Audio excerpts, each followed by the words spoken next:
I actually have Andrew, a guy who used to teach in my department, who he's communicated with you on Twitter a lot. He actually texted me a question At Mr. Kaz. at Mr. Kaz. He's a good friend of mine.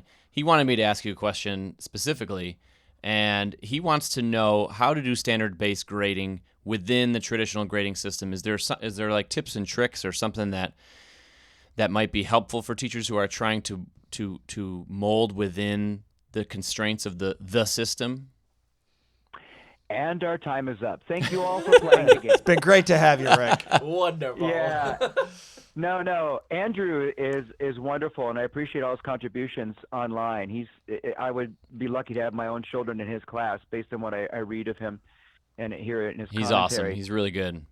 But I got to tell you, there are lots of things you can do. I mean, let's say you're not standards-based. Oh, well, no. We do things in the microcosm of our class that we need to do to be ethical with our kids, and we translate that into the school district's language so we can keep our job. But we also volunteer to be on the committee to revise grading and reporting.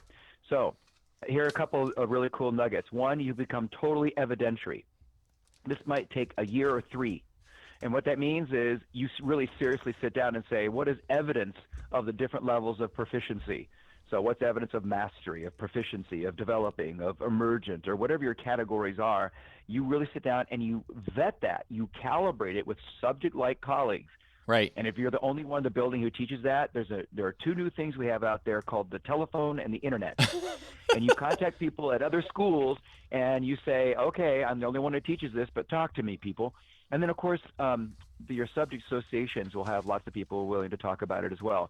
So one is you really spend a heck of a lot of time saying, okay, when it comes to diffusion versus osmosis, what's excellent? What's almost excellent? What's intellectually agile, skillfully versatile? And you really kind of nail it down. You focus down on it. That's one.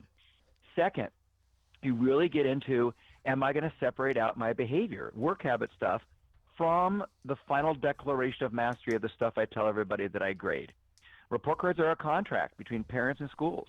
We think, as a parent, that you're teaching this material. It's in the course curriculum. Right. So I think the grade speaks to that. If you put something else in there that is not in the course curriculum, you're knowingly falsifying the grade. So the teacher could say to an administrator, I'd like to pilot. That makes everybody okay. That It's makes just a everybody pilot. It's excited. a new program, they freak out. We just call it a pilot for the next 10 years, and it's good. But I'm going to pilot having a separate addendum that will report, that you tutored young children, that you brought your supplies in a timely manner, that you meet deadlines, that you have a nice, neat notebook. All that stuff, I will give you a response, but it'll be separated out from academics. That's a second great step. Third would be to develop some ideas, some parameters over doing redos, but because it's the first steps, how about just doing redos for full credit, not partial credit, just for the 4 to 8 power standards during an entire curriculum year? So for these, I will fight, and I'll do a redo maybe twice, and then I have to cut the line and move on or something. Right. That's a great first step. But if you say no redos, you basically said, I'm okay, child, with your incompetence. And I got to ask, when did incompetence become okay? Oh, yeah, never. Yeah. Was it okay? And that's not a positive legacy or gift to any child or any next generation is, hey, to prepare you for the next level, I'm going to make you completely incompetent. Not cool. No. Those would be the first things. And of course, doing a book study or at least read 4 articles on it where you just kind of weigh the pros and cons with this, or maybe you talk to some teachers who tried it a little bit. I mean, I've lost count. I really can't tell you how many times schools have told me it was a department. It was a small group of teachers Right. who decided to try it, and they gave testimony to the rest of the faculty, and then it really took on a life of its own.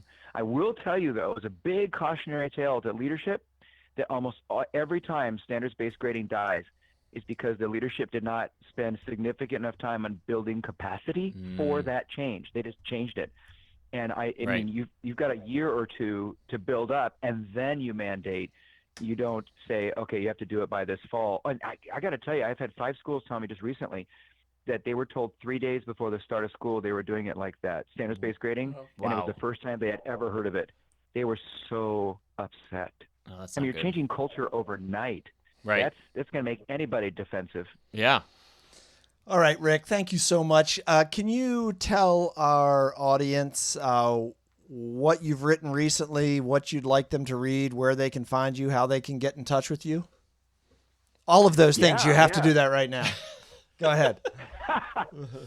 Well, I hope you have at least 30 minutes for me to list. Yeah, we got another 30. Go ahead. No. Here's the deal. I've got a new version of Fair Isn't Always Equal, the second edition. It's 11 years later. Classic. Coming yes. out the end of March, and that's from Stenhouse Publishers.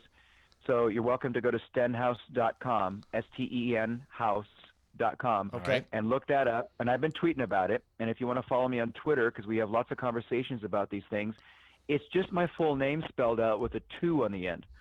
So that's at RickWormeli 2. And then there's rickwormeli.com. So just spell out the name and add .com. And there's lots of places there where you can email me if you'd like. And, the email address, if you want it, is just a first initial and last name, rwormeli at cox.net. And then I've got articles in Ed Leadership. One of my last books was the collected writings so far of Rick Wormeli, crazy good stuff I learned about teaching along the way. And that's a whole bunch of articles I updated on a variety of topics. I don't just talk about standards-based assessment and grading. There's more to teaching than just that. Right. All right, Rick. Well, one of the things that jumped out to me during the interview, and we certainly appreciate it, as we know our audience does, is how you've referenced how this work is good for kids as they go forward, not looking behind at what they haven't been able to do, but what we're trying to contribute to their futures. Yep. So thank you so much.